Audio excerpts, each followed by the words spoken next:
Halo bro, ketemu lagi di channel Anong Ope. Kali ini gue bakal unboxing spray gun mini spray gun HVLP paling murah ya. Langsung aja ya.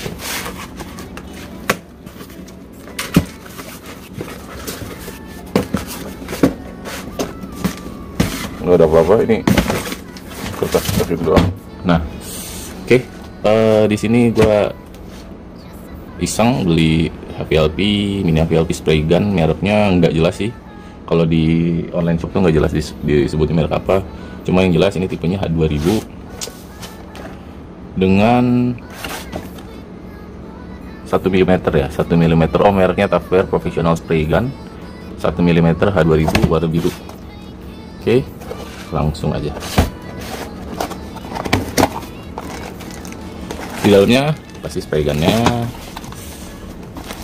Ini ada botolnya, peralatannya ini ada filter, ada coupler hose sama sikat,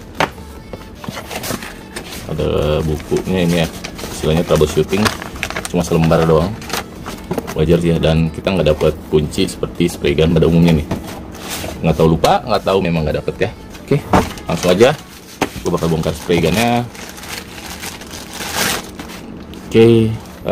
Dari detail, kita langsung dari detailnya. Finishingnya sih oke nih, dari coatingannya kok rapi, terus finishing build quality-nya juga bagus, nggak ada kasar gitu. Oke, dari nozzle-nya ada lubang atomisasi, kita lihat 2 biji. Lubang fan-nya cuma ada 1 per sisinya, jadi cuma 2 ya. Kita lihat nozzle dalamnya, air cap-nya seperti itu.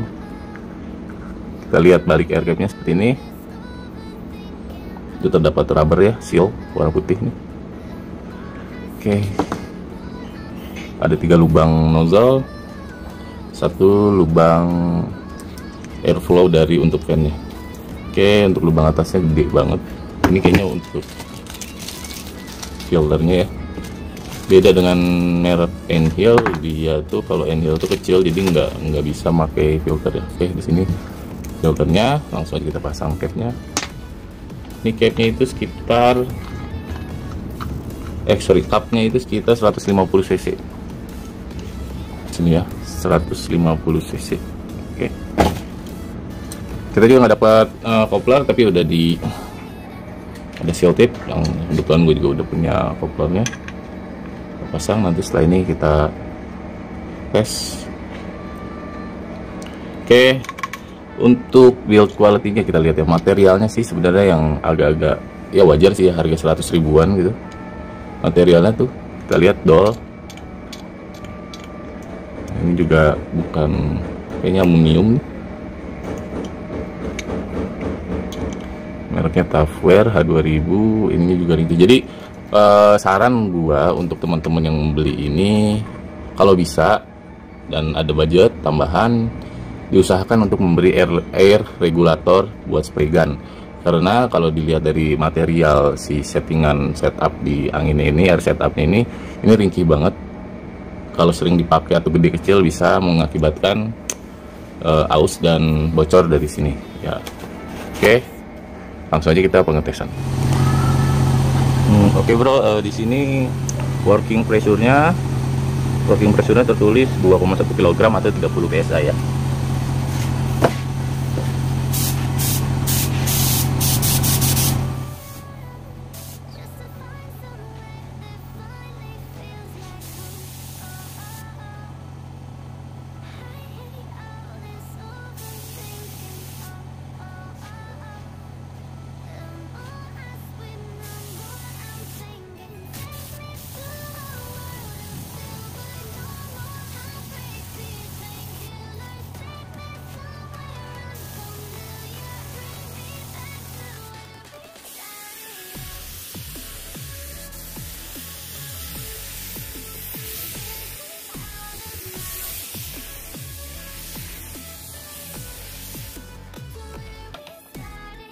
Cuma kalau kita optimalnya yang tebalnya itu sekitar 14,5 senti, 14,5 senti. Jadi dari atas ke sini sampai ke sini sekitar 14 senti. Lebih lebar dibanding K3B atau K3A pada umumnya. Jadi untuk teman-teman yang baru ingin belajar ngecat, opsi HVLP Mini yang H2000 yang sekitar 100 ribuan itu cukup recommended. Saran gua sih pilihnya yang 0,8 mm. Jadi nanti pas pengecatan nggak overspray atau meler catnya. Kita lihat di sini atomisasinya juga kurang bagus.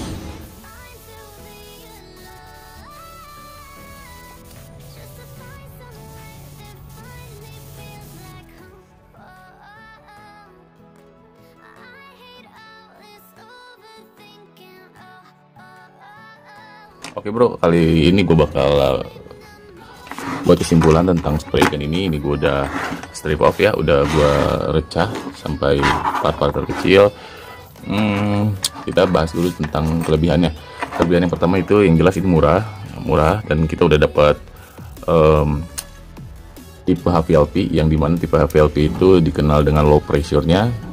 Betul, ini low pressure, working pressure-nya itu sekitar 29 psi atau 2 bar, sangat kecil. Dan yang kedua, ini ergonomis, sangat nyaman dipakai dan tidak terlalu besar. Untuk tangan Asia ini sangat cocok sekali. Kelebihannya seperti itu.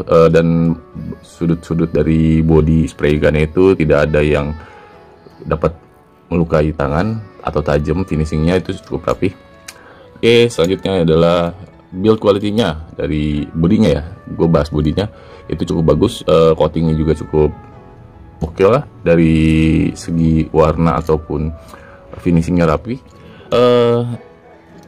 Selanjutnya itu bahan dari needle dan nozzle-nya sudah terbuat dari stainless steel. Untuk durability dan jangka waktu yang cukup panjang, ini sangat baik untuk tingkat keawetan spray gun ini. Apalagi dengan harga segitu kita sudah mendapatkan needle dan nozzle stainless steel. Selanjutnya cupnya itu terbuat dari plastik yang cukup tebal, dan di sini kita bisa lihat ya. Nah, kita bisa lihat pantulan cahayanya sudah ada mililiternya ya, udah ada cc-nya di sini. Dan tidak, istilahnya tidak kendur, cukup kuat. Spray gun ini juga mempunyai daya tutup yang cukup baik karena disokong dengan nozzle sebesar 1 mm. Jadi sekali sapu permukaan itu bisa dilihat seperti scene sebelumnya itu langsung tertutup dengan baik. Punya pattern sebesar 14 cm ya, yang pada umumnya mini spray gun seperti K3 atau R3 rata-rata di 11 sampai 12 cm. Dan yang terakhir kelebihannya, ini sudah bisa menggunakan filter spray gun yang kita bisa taruh di sini, dan sebelum si botol atau cupnya itu kita pasang. Jadi untuk tingkat kebersihan saat pengecatan dapat terjamin dengan baik. Kelebihan dan kekurangannya cukup seimbang ya, cukup banyak juga. Pertama kali datang, kalau misalkan baru berminat untuk membeli ini, yang harus dilakukan adalah setup. Setup itu karena ini macam spray gun tuh udah macam preman ya, datang saat pengetesan kemarin itu ya patternnya nggak bisa di setting, ataupun yang kedua mengalami kebocoran di sini. Tapi semua itu bisa diatasin karena yang gue bilang tadi perlu setup yang cukup baik dari usernya itu sendiri. Dan yang gue bahas tadi, yang bocor dari belakang itu, bro harus mengencangkan baut yang ada di dalam spray gun ini. Oke. Next, kekurangannya itu kita belum dapat kunci. Biasanya kita dapat kunci. Gue dari Enhale gue dapat kunci seperti ini. Wajar sih belum dapat kunci karena memang harganya sekitar 100 ribuan. Material bahan dari ini, fluid control dan patternnya pun ini kurang bagus ya. Nggak tahu ini besi ancuran kah ataupun aluminium kah, yang jelas ini ringan sekali dan ringkih. Yang gue coba dan yang gue dapat spray gun ini tidak presisi dari segi air cap-nya. Itu kemarin saat pengetesan posisinya lurus, ini ada titik lurusnya. Saat gue tes ternyata tidak center ataupun tidak simetris, jadi butuh agak kemiringan sedikit. Gue wajarkan hal tersebut karena ya tadi kita balik lagi ke rules nomor 1, harga tidak pernah ngebohong. Yang terakhir kekurangannya adalah seal yang kurang rapi. Kita bisa lihat di sini karet-karetnya kelihatan seperti ini. Karet-karetnya kelihatan, terus drat yang digunakan drat kasar, jadi presisinya bisa dilihat goyang-goyang ya. Oke, sekian pembahasan kelebihan dan kekurangannya, kesimpulannya seperti itu. Untuk layak atau tidaknya dibeli, gue balikin ke bro semua. Untuk teman-teman yang entry level, gue balikin ke lo semua dengan kelebihan dan kekurangan yang tadi gue jelasin. Cukup sekian dari video ini. Kalau ada salah-salah kata saya mohon maaf. Bisa tulis komen di bawah. Sampai ketemu di video gue selanjutnya. Dadah.